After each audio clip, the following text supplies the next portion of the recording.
Welcome back to M solution. It's your Mishan sir. എടാ ഇന്ന് പറയാൻ പോകുന്നത് എക്സാമിന് വരുന്ന 100% ഷുവർ ആയിട്ടുള്ള ഒരു ക്വസ്റ്റൻ ആണ്. അതായത് ട്രാഫിക് റൂൾസുമായിട്ട് ബന്ധപ്പെട്ടുള്ളതാണ്.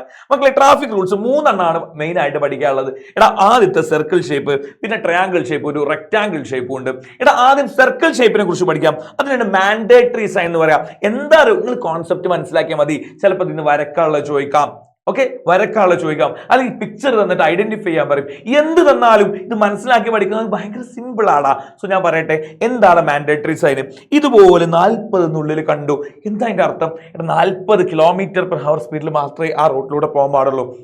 അത് തെറ്റിച്ചു കഴിഞ്ഞാലോ ഫൈൻ കിട്ടും. കാരണം മാൻഡേറ്ററി സൈനാ, നിർബന്ധമായിട്ടും കമ്പൽസറി ആയിട്ട് പാലിക്കേണ്ട സാധനമാണ്, ഫോളോ ചെയ്യേണ്ട സാധനമാണ്.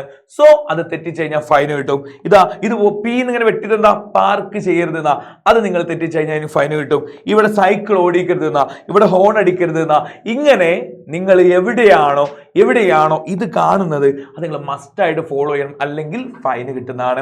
രണ്ടാമത്തതാണ് കോഷണറി സൈൻ എന്ന് പറയുന്നത്. ഓക്കെ, കോഷണറി സൈൻ എന്തിനാടാ? അത് നിങ്ങൾക്ക് മുന്നറിയിപ്പുകൾ നൽകാനാ.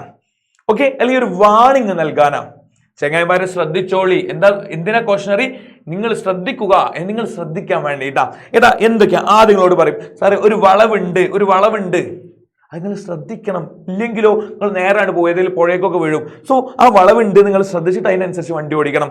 രണ്ടാമത്തത് ഒരു ഹമ്പുണ്ട്, ഒരൊറ്റ പോക്കണം വന്ന വിമാനമൊക്കെ പോകുന്ന ഒരു ഒറ്റ പറക്കലേക്കാരം ഹമ്പുമെന്ന്. സോ അവിടെ എത്തുമ്പോൾ സ്ലോ ആക്കണം എന്ന് നിങ്ങളോട് മുന്നറിയിപ്പ് നൽകാനാ. അതിനാരെങ്കിലും ഫൈൻ വരുമോ? ഉണ്ടോ?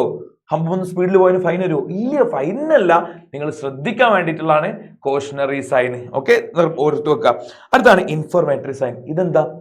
അവിടെ ഒരു ബോർഡിൽ ഇങ്ങനെ പെട്രോൾ പമ്പ് കാണും. അത് വിചാരിച്ച് എല്ലാവരും ഇവിടെ കയറണമെന്നുണ്ടോ? ഇല്ല, പെട്രോൾ ആവശ്യമുള്ളവർ കയറിക്കോട്ടെ. ഒരു ഇൻഫർമേഷൻ, ഒരു അറിവ് നൽകാൻ വേണ്ടിയിട്ടുള്ളതാണ് ഇത് ഇൻഫർമേറ്ററി സൈൻ.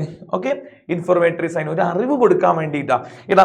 അതുപോലെ ഒരു പെട്രോൾ പമ്പ്, ഒരു പോലീസ് സ്റ്റേഷന്റെ ഫോട്ടോ കാണിക്കും. അത് വിചാരിച്ച് അവിടെ എല്ലാവരും കയറുന്നുണ്ടോ? ഇല്ല, പോലീസ് സ്റ്റേഷനിൽ പോകേണ്ട ആവശ്യമുള്ളവർ കയറിക്കോട്ടെ. ഇങ്ങനെ ഇതാണ് 3 ട്രാഫിക് റൂൾസ്. ഇനി റോഡിലെ സിഗ്നലുകൾ ഉണ്ടാവും. ഇതുപോലെ ഇങ്ങനെ ഡോട്ട് ലൈൻ ആണെങ്കിൽ അവിടെ നിങ്ങൾക്ക് ഓവർടേക്ക് ചെയ്യാൻ പറ്റും. ഇതുപോലെ ഫുള്ളായിട്ട് ഇങ്ങനെ എന്താ പറയാ ലൈൻ ആണെങ്കിൽ ഇവിടെ ഓവർടേക്ക് ചെയ്യാൻ പാടില്ല. ഇതുപോലുള്ള ലൈനിലൂടെ മാത്രം നമുക്ക് നടക്കാൻ പാടുള്ളൂ. അതിന് സീബ്ര ക്രോസിംഗ് എന്ന് വിളിക്കും. ഓക്കെ ആണല്ലോ മക്കളെ?